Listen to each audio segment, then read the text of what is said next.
6장 60절에서 71절 워낙 길죠. 길어서 우리 한 에피소드로 우리 말씀을 묵상하는 것도 아주 귀하고 귀한데 6장 한 달락을 주시기 전에 6장 전체를 주셨다 이렇게 생각하고 6장 전체는 예수님이 오병이의 기적을 일으키셨다. 그 당시 그 예루살렘을 떠나서 저 외곽 지역이었어요. 여기는 그때에도 이미 예수님을 유대인들이 로마하고 짜고 예수님을 죽이려고 작심을 하고 찾아다닐 때였어요. 그러니까 저 외곽에서 예수님이 피해가 있고 제자 들어가고 있으려고만 했었어요. 다른 복음서에 보면. 그런데 그것을 알고 2만 명 이상의 무리들이 예수님을 끝까지 찾아온 거예요. 그래서 날씨가 어두워지고 먹을 것이 없을 때 예수님께서 오병이의 기적을 일으켰어요. 그 많은 무리들이 떡을 먹었으니 이제 얼마나 난리가 났겠어요.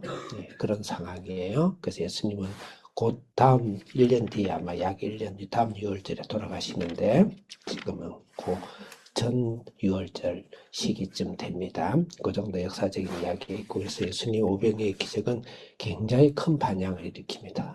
성전 청계, 성전을 엎어버린 사건은 굉장히 증오감을 이제 주기가 작정한 것이 성전 엎은 일이죠. 그리고 이 6월절은 굉장히 반향인데 그래서 이 일을 통해서 예수님은 그 떡은 바로 내 살이다.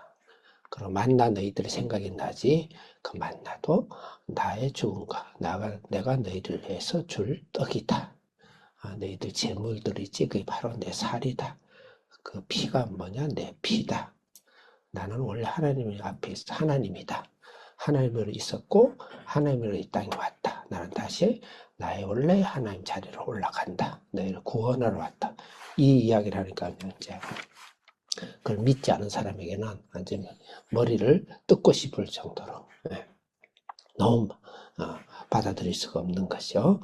그래서 오늘 말씀을 보면 다 떠나더라 그랬어요. 그 어마어마한 사람 다 떠나고 12제자 중에 이제 가룟 유다 빼고 11명 정도 남은 건데 사실은 12제자도 다 떠납니다. 베드로도 떠나죠. 예수님 다 떠나요. 다 떠납니다. 다 떠나는데 떠난다고 구원을 못 받는 것이냐? 그건 아니에요. 혹시 여기 떠난다고 구원을 못 받는 물론 가룟 유다나 이 중에 많은 사람들 구원을 못 받는 사람도 있겠지만 구원을 받은 사람 중에서도 이런 어려움이 생기고 이런 말씀 앞에서 자기가 불리해지고 말씀대로 살면은 인간적인 계산이 되고 말씀대로 살면은 11조도 좀 어려운 것 같고 말씀대로 살면은 내가 직장도 어떤 것 같고 사업도 어떤 것 같고 말씀대로 살면 내 자녀도 좀 불리한 것 같고 자녀 낳는 것도 불리한 것 같고 또 나의 하여튼 그런 것들이 있을 때는 이제 자기가 편한 대로 가죠. 그것을 떠났다는 말로 표현을 하는 거예요. 구원을 못 받는 건 아닙니다. 자, 그 60절 이렇게 목사님 이 묵상하면서 마음이 오늘 많이 조금 뭐라 그래야 되지? 좀 찹찹했어요. 60절 읽겠습니다. 말씀 전한 나도 마찬가지예요. 주님을 일을 하면서 내가 살짝 주님 앞에 손해보았다든지 원치 않는 게 있으면 나도 말씀을 많이 떠나는 경우가 실제 많아요. 60절 크게 읽겠습니다. 시작.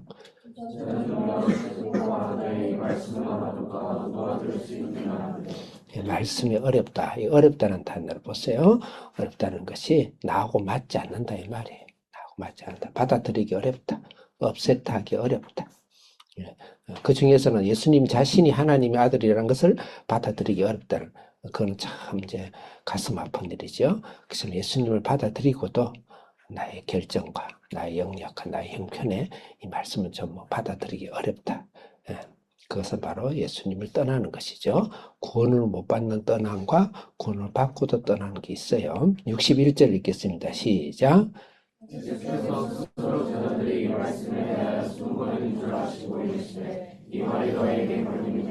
수근거리죠. 그러니까 이게 답인지 저게 답인지 구분도 없고 구별도 없고 없고 기준점도 없어요. 특히 내 속에 말씀이 없는 사람은 모든 것이 헷갈리는 거예요. 그래서 말씀을 깊이 알고 이 세상의 가치관과 교육관과 세계관과 내 삶의 여러 뿌리가 깊이 내리게 되면 수근거림이 없어요. 그래서 그 다음에 거기서 이것이 걸림돌이 되느냐 그랬죠. 걸림이 되느냐, 이게 굉장히 재미있는 단어인데, 이게 원어에 보면 스캔달리죠. 스캔달리조에서 스캔들이라는 단어가 나온 거예요. 예, 스캔들, 연예인들 스캔들 걸린다 그러죠. 그게 바 스캔달로 걸린다는 거죠. 발에 걸리는 거죠. 스캔들 걸려 넘어가죠. 그러듯이 우리가 스캔들이 걸리는, 내가 하나의 말씀을 지키고 하나님 앞에 가고 인격적 예수님 가기에 걸리는 것이 인자가 이전에 있던 곳으로 올라간다. 난 이게 너무너무 이루가 돼요. 인자가 이전 곳으로 올라가는 거지. 인자가 원래 있던 곳이 어디라는 것이에요? 하나님이죠. 그 예수님 이 말은 뭐예요? 나는 하나님이라는 거죠.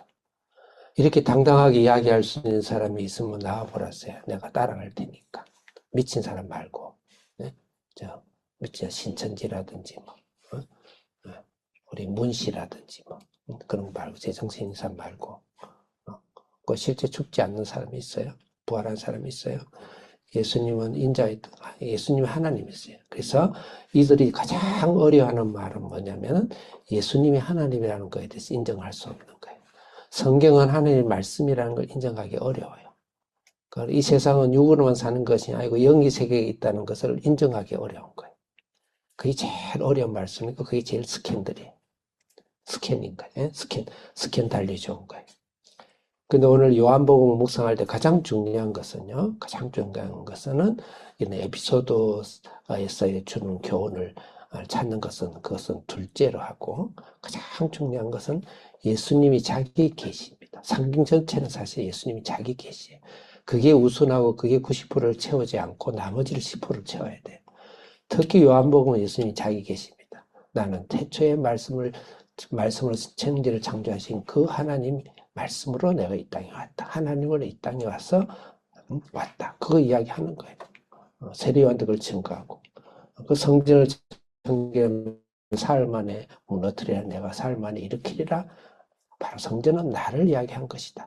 그리고 구약의 전체 말씀은 나를 이야기한 것이다. 사마리아 여인 보고 메시아가 올 것이다. 바로 그가 내다. 베드로다 38년의 병자를 낮추면서 내가 바로 하나님의 아들이다. 난 하늘로서 내려왔다. 오늘 오병이의 기적을 하면서 그 어마어마한 모세와 광야의 만나와 그 모든 것은, 성전과의 모든 것은 바로 그것은 내 살이다. 나를 먹는 것이다. 그게 바로 나다. 그런 것이죠. 그 오늘 이 말씀에도 인자는 이전 곳으로 있던 곳으로, 내가 원래 있던 건 여기 아니다. 하늘에서 내려왔다. 난 하나님이다. 그 말이에요. 그걸 받아들이기 제일 어려운 거예요. 예수를 믿으면서도 오늘 자유신학, 신신학 이런 거 하나는. 근데 신앙생활을 하면서 영을 많이 강조하죠.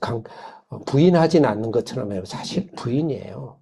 성령으로 실제 성령이 실제된 성령의 내 안에서 성령의 각족에 나타나 초자연적인 예수 그리스도의 삶을 믿기가 어려운 거죠. 굉장히 인본적인 신앙, 구원은 받았지만 인본적인 신앙생활, 말씀은 받았지만 인본적인 말씀생활, 그것이 제일 어려운 거예요.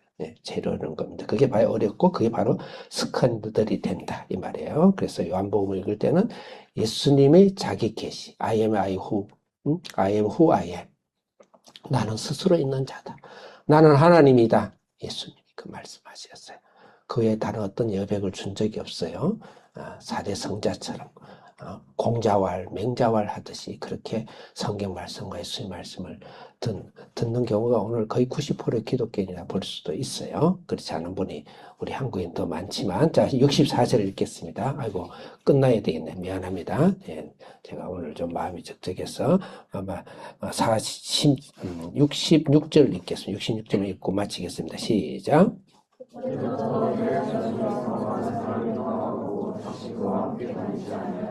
여기도 사람 그 중에 이 말을 듣고 제자들이 대부분이 떠났어요.